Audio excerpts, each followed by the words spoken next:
If someone had asked me a year ago what my future looked like, I would have said, simple, joyful, and exactly where I wanted to be. I was 29, newly engaged to a man I adored, and finally in a place where life felt steady. My fiancé, Mark, was warm, grounded, and steady in the way that made me feel safe. We had met at a community fundraising event, of all places. I was organizing silent auction donations. He was helping coordinate logistics. One coffee turned into dinners, which turned into weekends away, and before long we were shopping for rings. Our wedding date was set for the fall. I had Pinterest boards filled with ideas, a simple dress already picked out, and a small family ceremony in mind. It was never about extravagance. I just wanted to marry the man I loved, surrounded by the people I cared about. Among those people was my sister, Rachel. Rachel had always been radiant. The kind of woman who enters a room and makes people turn their heads, whether she intends to or not. She was 2 years younger than me, with a flair for fashion, an infectious laugh, and a knack for being effortlessly charming. We'd had the typical sibling relationship, equal parts closeness and competition. But the truth is, Rachel always needed to win, even when no one else was playing. Growing up, I noticed how she copied little things. My hairstyles, my hobbies, even once my taste in books. It was flattering at first, then quietly unsettling. She flirted with my college boyfriend once, then claimed it was just a joke. At family gatherings, she always made it a point to one-up me, bragging about dates, clothes, or trips. Still, I never saw her as a threat. She was my sister. Competitive, yes, but not malicious. When I got engaged, Rachel was thrilled, at least outwardly.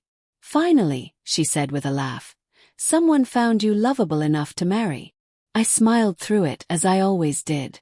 A few weeks before the wedding, I received an incredible opportunity, an invitation to consult on a non-profit tech project overseas. It was only for a month, and Mark encouraged me to go.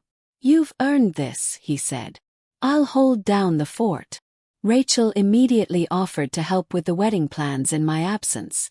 I've got your back, she said, brushing a stray hair from my face like she was my maid of honor and not, apparently, a woman with her own agenda. I left with my heart full, of hope, of love, of trust. I had no reason to worry. No reason to question what I thought I knew. But sometimes the people closest to you know exactly where to aim the knife. And I was about to learn just how deep betrayal could cut. The first week away felt like a dream. I was in Lisbon, working with an incredible team, using my skills for a cause I truly believed in. Mark and I texted every morning and night, and Rachel sent me photos of floral arrangements and sample centerpieces. It felt like everything was being handled, and for once, I let myself breathe. But by the second week, Mark's responses became shorter. Less I miss you. More busy day, we'll talk tomorrow. I brushed it off. He hated texting anyway, and I figured wedding prep might be stressing him out. Rachel, on the other hand, stopped updating me altogether. No more pictures, no questions about colors or catering. When I asked how things were going, she replied with vague messages like, all good, just trust me, and little smiley faces that somehow felt more like shields than sincerity. Still, I convinced myself it was fine. I was the bride. This was my time to grow, to do something meaningful, and soon I'd be back to marry the man I loved. But when I landed back home, the silence was deafening. No one came to pick me up. Not Mark. Not Rachel. Not even my parents, who lived just 20 minutes away. I waited at the curb for 15 minutes before calling a cab. The house I shared with Mark was dark when I arrived. The flowers on the porch were wilted. The welcome mat curled at the corners like no one had stepped on it in weeks. I unlocked the door to a still, cold emptiness. No welcome home. No note. No Mark. I checked the calendar. Our wedding was exactly 6 weeks away. The next morning, I called the venue to confirm our appointment later that week. We issued the refund last month, the receptionist said politely. Per the cancellation. I stared at the wall, heart pounding. I didn't cancel. There was a pause. It was handled by your sister and fiancé. I didn't cry. Not yet. Shock is strange that way. It holds the grief back like a dam, waiting for the right moment to break. Called Mark.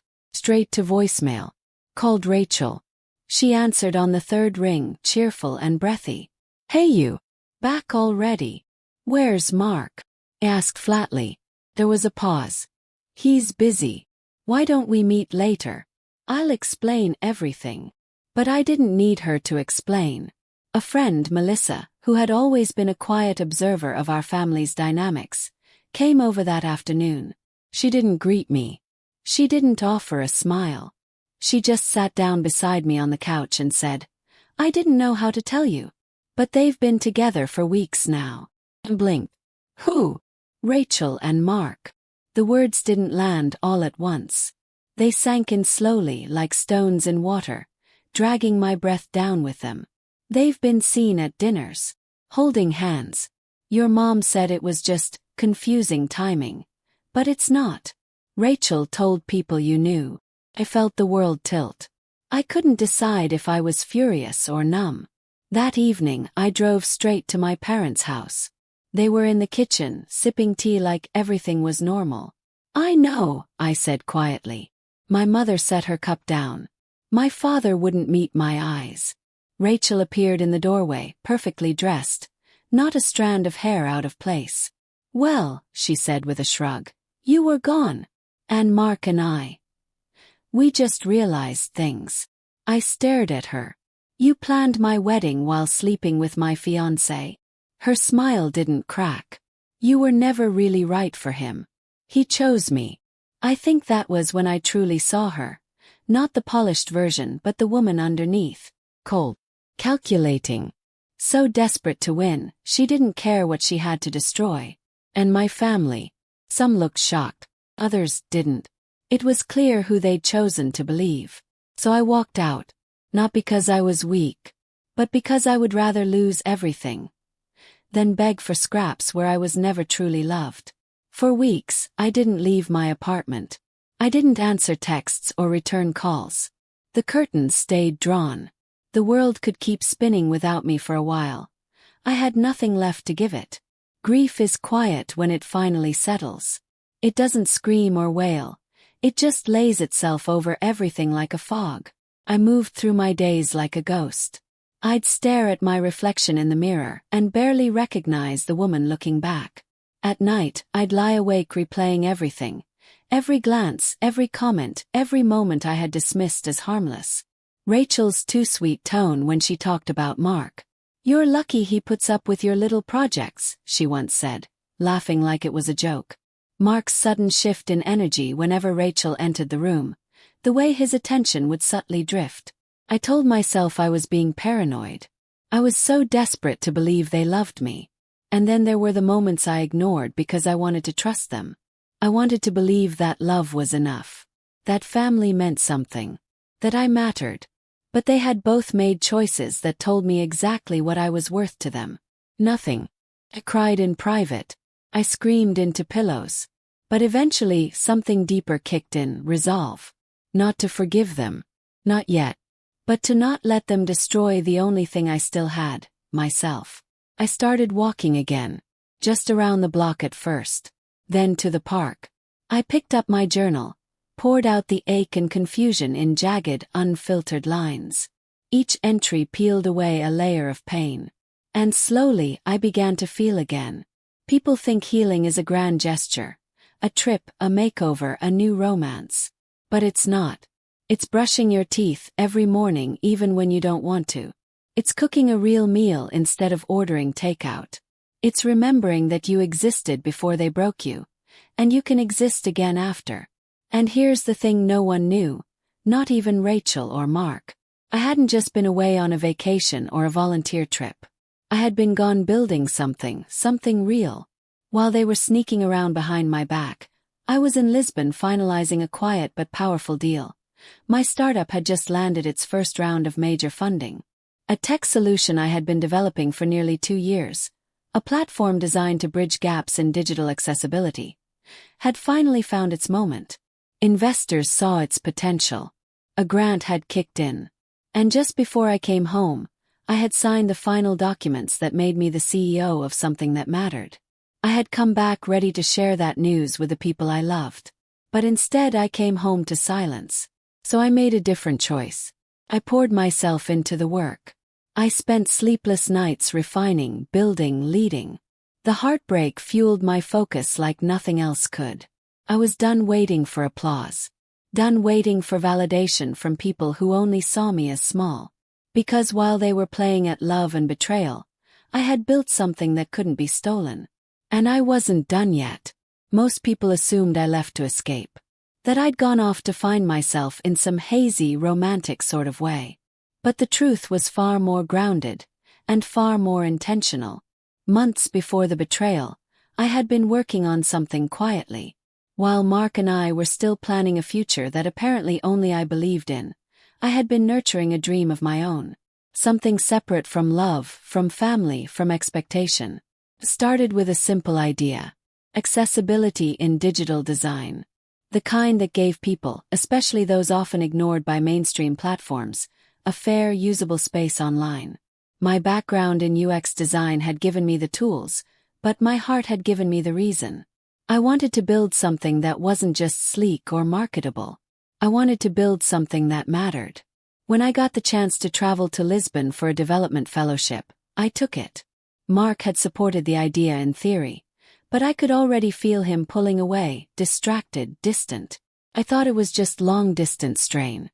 I didn't know I was already being replaced. In Portugal, everything changed. I connected with innovators, thinkers, developers, and, most importantly, investors who saw what I was building and wanted in.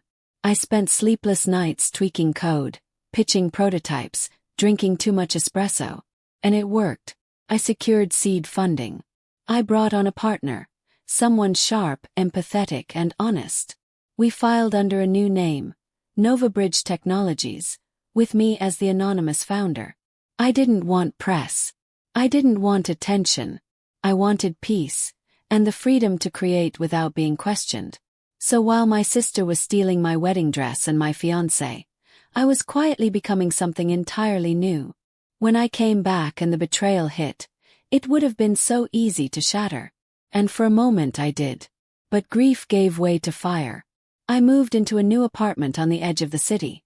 Open, sun-drenched, filled with books and clean air and none of the memories that used to haunt me.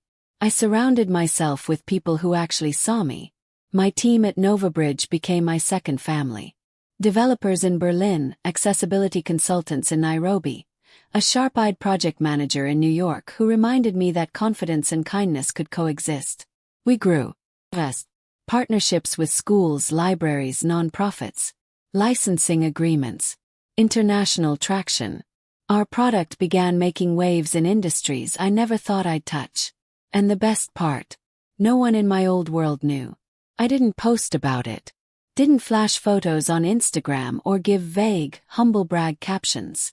Rachel, Mark, even my own mother, they all still thought I was healing somewhere out there. Maybe writing poetry. Maybe drinking tea and crying. Let them think that. My healing didn't look like quiet tears. It looked like closed-door meetings and wireframes and innovation. It looked like bank statements I never had to justify. It looked like finally feeling like I was enough, not because someone said I was, but because I proved it to myself. I'd changed my number. Cut contact with anyone who played a part in the betrayal. The silence was beautiful, peaceful, and loud in the best way. I still had my scars, yes, but they didn't define me anymore. They reminded me of what I'd walked through, and who I'd become because of it. I wasn't just surviving. I was building an empire quietly. And soon enough, the people who had underestimated me were going to see exactly what I had become. It arrived on a Tuesday. Thick, cream-colored cardstock with gilded edges, tied with a blush satin ribbon. My name was written in delicate calligraphy. Ironic, considering the hands that had destroyed so much were now inviting me to celebrate the result. Rachel and Mark, together with their families, request the honor of your presence. I didn't finish reading it. I didn't need to. The whole thing screamed extravagance. A destination estate in the countryside. A designer dress she would undoubtedly brag about for months afterward. There were hashtags printed at the bottom. A wedding with a marketing plan. My stomach twisted. Not from heartbreak, but from the audacity. 4 months, neither of them had reached out. No apology. No explanation. Just silence. And now this. As if nothing had happened. As if I should watch them walk down the aisle as though it weren't meant to be me. First I laughed. A bitter, disbelieving sound. Then I sat with the invitation in my lap for a long while, staring at the gold leaf letters that seemed to mock me. Friends told me to throw it away. Family members, those few still in my orbit, urged me not to go. What good could come from it? Don't give them the satisfaction. It's beneath you. But I wasn't going for them. I was going for me. Not out of revenge. Not even for closure. But to reclaim something that had been stolen from me. My voice. My presence. My power. I wouldn't show up to make a scene or deliver some grand speech. That wasn't my style. I would go quietly, dressed not in rage, but in calm, undeniable confidence. I would walk into that venue like a woman who had nothing to prove, and everything to protect. Because what Rachel didn't know, what Mark couldn't possibly imagine, was that I wasn't the girl they left behind anymore. The one they had underestimated and dismissed. She didn't exist. In her place stood someone entirely new. Someone with a name hidden behind a growing company, a team who admired her, and a life that no longer needed validation from the very people who once broke her heart. I slid the invitation back into its envelope and tucked it in the drawer by my desk. I would go, but not to watch, to witness, to show up, not for them but for the woman I'd become. And that would be enough. The venue looked like something out of a lifestyle magazine. Ivory roses spilling from crystal vases, champagne fountains glistening under golden chandeliers. Every corner of the estate screamed curated perfection. I stepped out of the black car slowly, my heels sinking softly into the gravel. I wore navy silk, simple but elegant, a dress that skimmed my figure and whispered quiet power. My hair was up, my makeup minimal, but the way heads turned as I entered, it said enough. Rachel spotted me almost instantly. She was near the bar, laughing too loudly in a tight white satin gown. The second our eyes met, her smile faltered. She wasn't expecting me. Mark saw me next. His eyes widened, then narrowed. He looked uncomfortable, unsure. He whispered something to Rachel, who shot me a look I couldn't quite read. Disbelief. Resentment. Fear. I walked in calmly, greeted the few relatives I still spoke to, accepted a glass of champagne, and made my way to the back. I wasn't here to make a scene. I just wanted to be seen. The ceremony was due to start in an hour, and the room buzzed with conversation. But I barely registered the noise, until I heard my name. Not my full name. Just the one behind my company. A voice near the entrance asked, "Is she really her?" The woman behind ONX Media turned slowly. It was Devon Harris, tech investor, startup kingmaker, and a frequent guest on business panels. Rachel had reposted clips of him often, praising his thoughts on branding and influence. And now he was here, walking toward me, hand extended, smiling. "I almost didn't believe it when I saw your name on the list," he said. "I've been trying to reach your team for months." Rachel, not far behind him, froze. I could feel her eyes burning into my back. Devon continued, "You've built something remarkable, fastest growing brand in digital storytelling, right? You've changed the game. And you've done it quietly. I respect that." My smile was calm, measured. "Thank you. I prefer to let the work speak." But the whispers had already started. Someone nearby gasped, "Wait, that's her." Another murmured, "Rachel said she knew the founder of Elenix. She never said it was her own sister." I glanced toward Rachel. Her face was pale, lips parted in shock. Mark looked like he wanted to melt into the floor. It was happening, the shift, the quiet reversal of power. Not because I flaunted it, but because the truth has a way of surfacing when it's ready. I didn't gloat. I didn't need to. I simply accepted another glass of champagne, excused myself, and stepped onto the balcony. The sunset lit the horizon in hues of amber and rose. Behind me, the murmur of realization swelled. And in that moment I felt it fully. Not vindication but peace. I was just about to slip out, quietly as I had arrived, when I heard the sharp click of heels behind me. "Wait!" Rachel's voice snapped, tense and breathless. "Turn slowly." She stood there, fists clenched around the folds of her expensive satin gown. The smile she'd been wearing all day now cracked beyond repair. "Why didn't you say anything?" she demanded. "Why didn't you tell us it was you?" There it was. Not remorse. Just disbelief that I'd managed to build something real without her knowing. That I'd thrived outside the orbit she thought she controlled. I held her gaze and said, calm as ever, "Because I had nothing to prove." She blinked. That answer didn't satisfy her. It wasn't dramatic enough for her narrative. But I was done with her story. Before she could say more, Mark approached. He looked older somehow, more tired than I remembered. Or maybe I just saw him clearly now, without the veil of blind love. "I didn't mean to hurt you," he said, voice low, almost ashamed. "It just happened. We didn't plan for any of this." I let the silence stretch long enough to make him uncomfortable. "You don't need to explain," I said. "I let it go a long time ago." He opened his mouth to say more, but I stopped him with a simple, honest truth. "You both did me a favor. Found who I really am. And I would have never done that with either of you in my life." They stood there speechless. For once, I had nothing else to say. No need to yell. No tears left. No bitterness. Just freedom. I turned, walked past the gold-lined entrance, down the marble steps, and into the night air. Each step felt lighter, like shedding old skin. Behind me, the party continued, glittering, hollow, and built on borrowed dreams. But I was walking into something real. Something entirely my own. Not broken. Not defeated. Powerful. It's been a year since that wedding. A year since I walked away from the people who broke me, and straight into the life I was meant to build. My days now are full.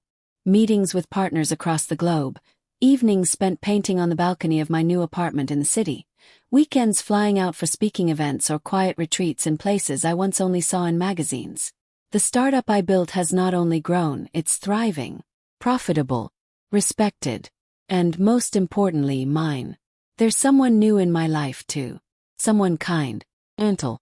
Someone who doesn't try to overshadow me, but instead walks beside me. He asks questions, listens deeply, and never once makes me feel small for dreaming big. It's early still, but it feels healthy, real. Built not on convenience or appearances, but mutual respect. My family sees me differently now. There's admiration in their eyes, sometimes guilt too. But I no longer crave their approval. I've learned that self-worth built on someone else's opinion is no worth at all. As for Rachel and Mark, I hear things.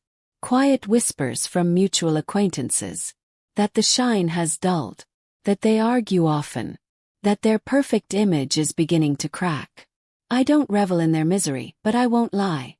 I feel a strange peace knowing they now live in the shadow of what I became. Because in the end, she didn't just steal my fiancé. She didn't just steal my wedding. What Rachel gave me without ever meaning to was freedom. She broke the illusion, tore down everything I thought I needed, and in the wreckage I found clarity. I rebuilt myself not as a bride, not as someone's partner or someone's sister, but as me.